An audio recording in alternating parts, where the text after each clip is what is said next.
Hey everybody, this is Craig Cottle, Director of Nature Reliance School. Had a fantastic weekend teaching some primitive skills, and Doug Meyer joined me for that.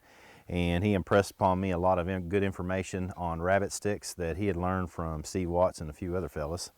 And I wanted to pass those along today, just briefly. I'm not pretending I know a lot about rabbit sticks, but just some of the things that Doug shared with me on this Throwback Thursday where we take a look at primitive skills.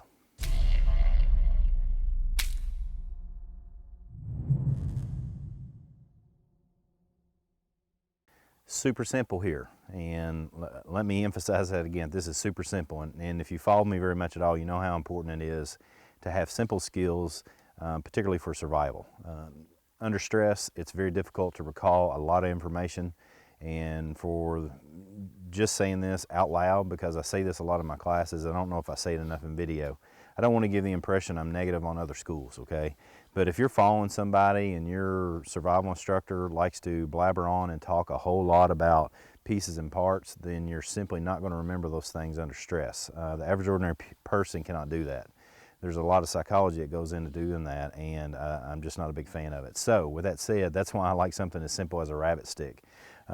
Again, there's some famous primitive technologists, particularly Steve Watts, who's done a tremendous amount of research, and my friend Doug Meyer is the one that shared a lot of that with me.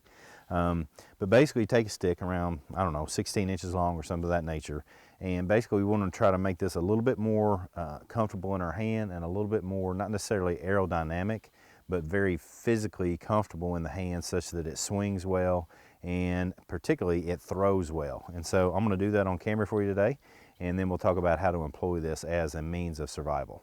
So basically what we want is we want a stick that has a little heavier end on it, because when it comes around it's going to apply a lot more force as it comes through the air. So what we can do is simply start off, mark a spot, I don't know, 5 or 6 inches down on the branch, and start to skin all the bark off in particular. This is not real hard to do. All you need is a knife to do this. And the question begs to be asked, well, what if it was actually a primitive situation? What did Aboriginal and Native cultures do? Well, they would use a rock, flint, or they could actually just use a rock that was placed on the earth and scrape it. You didn't have to have a knife. I'm using my knife today, but you can see how quick it was to just get the bark off that. So now what I'm going to do is take a little more time, get some more of this off, and then I'll come back and we'll talk about how to utilize it.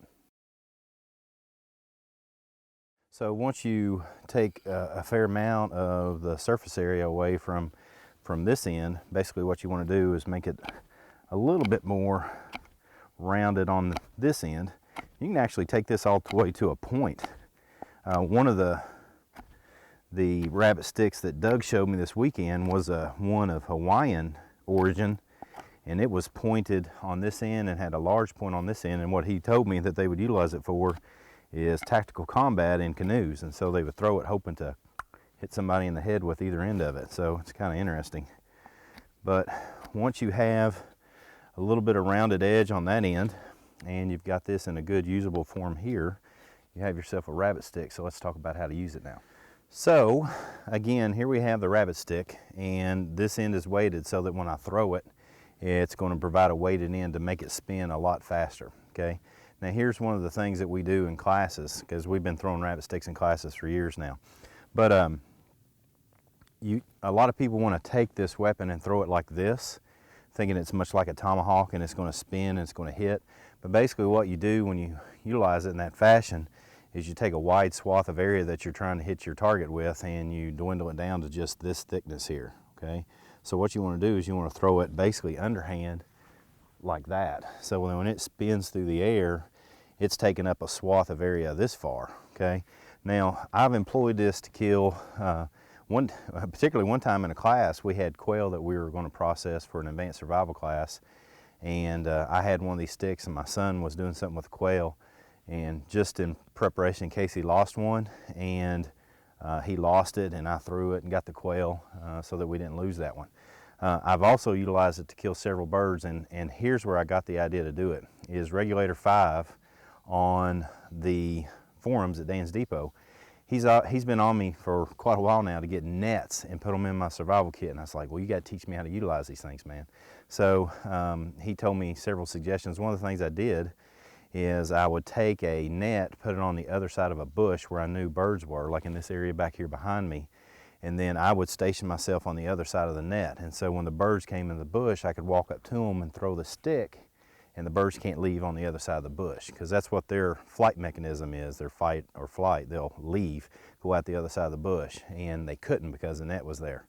So as far as survival technology is concerned, although this is real primitive, this is a real useful tool.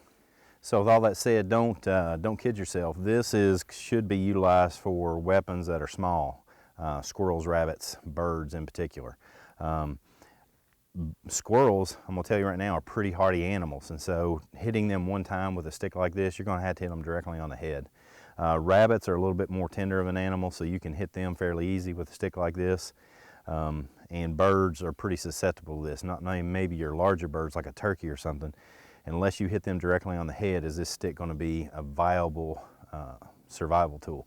But if you're in a wooded environment, how easy is it to simply pick up a stick? Even if you don't form it into something like this, you've got a real useful tool to just pick up a stick, use it as a throwing device to help capture yourself some food. So with that said, appreciate you joining us for Throwback Thursday. If you appreciate this video or found something in it to be helpful, then please subscribe to the channel and give us a thumbs up. If you have any questions, leave them in the comments. Again, big thank you to Doug Meyer for all he's helped me with, and for all the guys that came before me on these primitive skills, Steve Watts and Worsham and all you guys.